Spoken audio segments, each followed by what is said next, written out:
Welcome to another LFF review, this time reviewing Kajillionaire, directed and written by Miranda and starring Evan Rachel Wood, Gina Rodriguez, Debra Winger, and Richard Jenkins. So it's time to talk more festival films. The film tells the unconventional story of a woman's life that is turned upside down when her criminal parents invite an outsider to join them as they are planning a big heist. Now, I went into this film basically blind. I know a few friends of mine that have already seen it in the States because it already came out over there. Over here, it's premiering on LFF. I just knew that Evan Rachel Wood was in it. She played some sort of thief. She had this very low tone of voice in the film, and that's basically it, because I'm such a big fan of hers.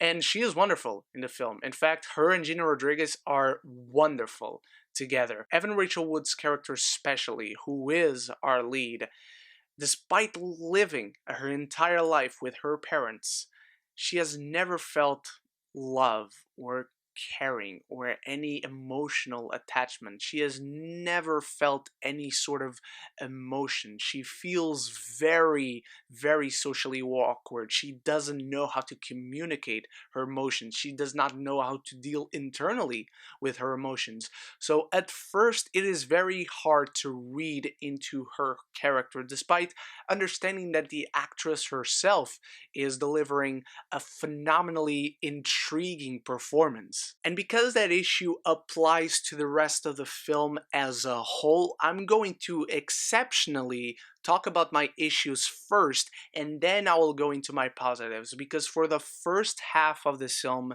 you feel completely lost. You understand the premise of the film, but for its first half, the film doesn't really get anything going.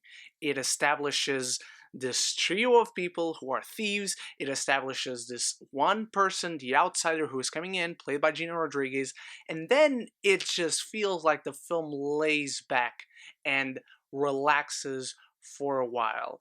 It kind of goes against the promise of your premise, which is a term in filmmaking where you present a premise and then you expand on it and go into the places where this would unfold. Kajillionaire doesn't feel like it does that. It feels like it just sits back, enjoys its premise, and it's fun with it, but it feels lost in direction, and you also don't really know who to root for. I'm gonna tell you right now, these characters are not likable whatsoever, at least for the first half, and half of them become likable somewhat come the second half of the film. This is an issue that affects the entire film, because even though the second half gets better, you can't really forget or take away what affected that first half. And come the second half, there's something that brings Evan Rachel Wood's character and Gina Rodriguez together more closely, and they start to be a unit in and of themselves, apart from Evan Rachel Wood's parents. And in that, you find some solace, you find something to root for, someone to root for. You start to understand what is inside both these people and understand their motivations and goals. From then on, the film became much more engaging. And now, yes, we're back into the positives, because those are some big issues, but back to the positives. As I was saying earlier, Evan Rachel Wood is really good, not only in delivering her lines, not only in a very emotional scene after a very awkward scene between Gina Rodriguez and her parents. She comes in and there's this thing that she lets out. She's basically venting to her mother, and that moment I thought was beautiful. That moment is basically the turning point of the film, where I didn't feel lost anymore. I didn't feel the characters and the story were lost anymore, and I felt like, okay, this is the direction. We're going somewhere from this point on. She's not only good in delivering lines or in looks or in body language, her physical comedy, the way she moves sometimes, is extremely funny and entertaining. And again, from that moment on, the film felt like it was going for something, and it does.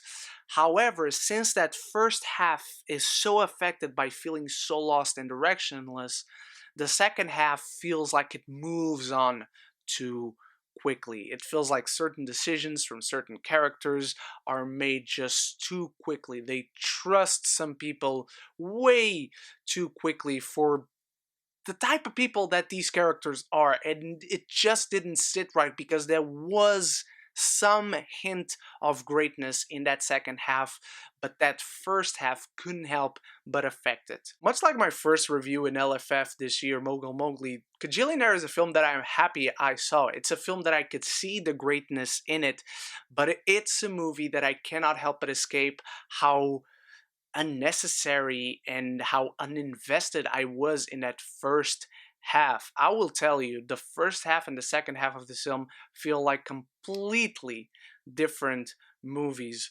story-wise, and I really like where this film goes. However, it takes too long to just start getting somewhere, and then it gets there way too fast. I'm giving Kajillionaire a C+. Now, my beautiful geekies, what did you think of Kajillionaire? Let me know in the comments below, because I know a lot of you have already seen it. And what is your favorite Evan Rachel Wood performance? Thank you so much for watching once more. Stay tuned for many more LFF reviews. I already have a few up on my channel, and I'll leave a playlist at the end of this video, as well as my early review for The Haunting of Bly Manor. So stay tuned for more videos, and I hope to see you there again. And so until then, stay beautiful, stay geeky, and please do not forget to like, share, and subscribe, because it really helps me and the channel out. But most importantly, above everything else, forever and always, love each other and love the movies.